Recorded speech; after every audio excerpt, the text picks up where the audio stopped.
Vous écoutez Europe 1, il est 9h30. Le journal des médias avec Thomas Schubert. Bonjour Thomas. Bonjour, à la une ce matin, J-1 avant le début de la Star Academy. France 2 réagit au départ de Bruce Toussaint et une nouvelle présentatrice pour les victoires de la musique. Et on commence avec les dernières infos sur la Star Academy qui commence donc demain. Demain soir, le nouveau château accueillera ses nouveaux élèves à 20h35 sur Énergie 12. Parmi les nouvelles installations, je peux vous révéler qu'un jacuzzi extérieur a été installé. C'est moins 12. Pour que les élèves... Oui, mais ce sera chauffé avec 35 degrés à l'intérieur. Ah bah dis donc. Les élèves vont donc pouvoir se détendre. Ils vont se casser la voix. Les chambres seront mixtes. On se demande pas pourquoi. En revanche, les douches ne seront pas filmées. Et puis à propos des primes, la Starac compte accueillir 6 artistes français ou internationaux par semaine. 6 Oui. Ah ouais. Bah, les quand autres, même, ils sont gros quoi, alors programme. Les autres, non, ils il y en sont aura les six. élèves, ils apprennent. Ah, 6. Et ils vont faire des duos. Je crois que Julie, il vaudrait mieux que vous arrêtiez de parler là parce que. Non, mais j'anime. Non, c'est ça bon, le rend très vivant. Taisez-vous, c'est Noël, ça nous fait des vacances. Donc, des artistes toutes les semaines sur le plateau. En revanche, on sait qu'Olivia Ruiz n'ira pas. Je vous annonçais hier qu'elle bout de la Starac, qu'il l'a pourtant révélé. Voilà donc qui a fait réagir le présentateur de l'émission, Mathieu Delormeau. Il était votre invité, Jean-Marc, hier soir à la télé. Elle fait ce qu'elle veut. Je ne sais pas quoi vous dire. Elle fait ce qu'elle Vous veut. l'aviez invité ou pas? Oui, non, mais on a invité beaucoup de monde. On sait que Jennifer viendra probablement pas, mais c'est normal. Elle est en contrat avec TF1, c'est un peu compliqué. Ça, c'est un peu différent, c'est parce qu'elle fait C'est un peu différent. The Voice. Olivia fait partie de très rare à avoir un peu d'aigreur encore par rapport à la Star Academy. Il y a eu, je crois, 130 candidats. Tous les autres veulent venir. Je pense que maintenant, elle est dans un trip peut-être un peu plus bobo, un peu plus parisien, un peu plus. Moi, je trouve ça dommage. Il faut jamais oublier d'où on vient. Jamais. C'est dommage, mais encore une fois, on a réussi à faire une très belle émission sans elle.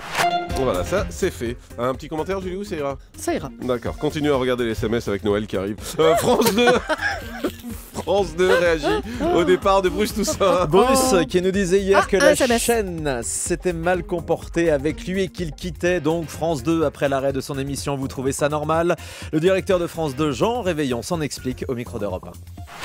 Je comprends qu'il soit triste et en colère, évidemment, puisque c'est une décision qu'il nous a fallu prendre de manière effectivement rapide et brutale. L'émission de Bruce n'avait pas encore trouvé totalement son public. S'il n'y avait pas eu ce problème posé par la nécessaire nouvelle programmation de France 3, nous aurions tenu quelques temps encore, parce que nous donnons la chance aux émissions de s'installer, vous le voyez bien par ailleurs.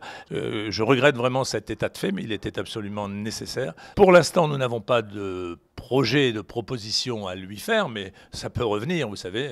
Et il est tout à fait possible que nous trouvions à nouveau dans les futurs un projet commun avec Bruce Toussaint. Voilà, Bruce Toussaint qui nous disait en tout cas hier dans cette émission sur Europe 1 que lui avait décidé de quitter France 2, qui s'était mal comporté avec lui.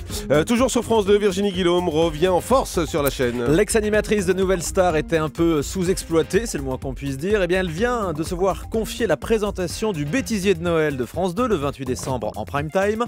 Elle enchaînera avec les Rois du Rire en deuxième partie de soirée. Et puis on retrouvera aussi Virginie Guillaume à la tête des nouvelles victoires de la musique le 8 février prochain.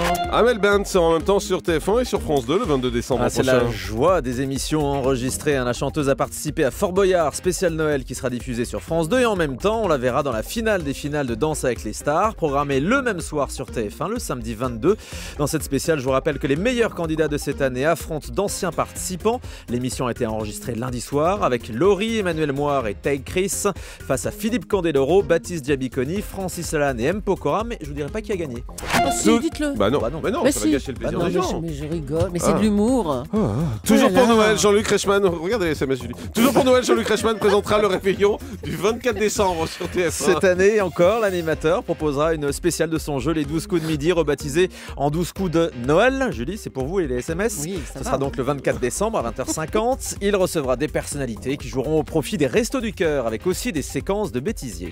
Les voisins de TF1 vont recevoir de la visite à Noël. Comme dans Scène de ménage, nos chers voisins va effectivement accueillir des invités, Nikos Aliagas, Jean-Luc Reichmann, Denis Brognard, Laurent Ournac ou encore les comiques Titoff et Virginie Hogg vont faire des apparitions dans des épisodes spéciaux de la mini-série.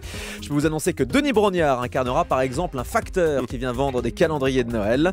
Ces épisodes bénéficieront d'une diffusion exceptionnelle en deuxième partie de soirée. Ce sera le vendredi c'est bien, 28 décembre à 22h40, c'est nouveau. D8 va supprimer ses rendez-vous d'information pendant les fêtes de Noël. La nouvelle grande chaîne va se passer de ses journaux à partir du 24 décembre. Les JT du midi et du soir disparaîtront avant de revenir au mois de janvier où ils pourraient même changer d'horaire. Il faut dire que pour le moment, ces rendez-vous d'infos sont loin d'avoir trouvé leur public. Ça marche pas du tout. M6 prépare 2 nouvelles semaines spéciales pour un dîner presque parfait pendant les fêtes de Noël. Oh là là, mais Effectivement, les convives de l'émission d'M6 se feront comme d'habitude à dîner mutuellement, mais ils iront aussi dormir les uns chez les autres, c'est la fête. Après avoir accueilli des stars internationales comme Lam, Evelyne Leclerc, Adeline Blondio ou encore Mickaël Vendetta, M6 ouvre les portes de son dîner cette fois à Daddy Day, grand artiste du 21e siècle, non. découvert C'est dans la qui France un incroyable talent. c'est qui nul. ça Vous vous souvenez pas de Daddy Day? Vous plaisantez? Il avait signé ce tube énorme, les 3D de Daddy Day, souvenez-vous. Hey, Vous n'êtes pas sérieux là? Ouais, c'est une catastrophe. c'est un tube, vous C'est un dansez, disque, vous ça dansez pas? Non, c'est un truc. Ah bah, dis donc. Allez, on termine avec le chiffre du jour qui concerne aussi les fêtes de Noël. 47, hein, le nombre d'épisodes de la série Malcolm que M6, que W9 plus exactement, diffusera donc pendant les fêtes de Noël.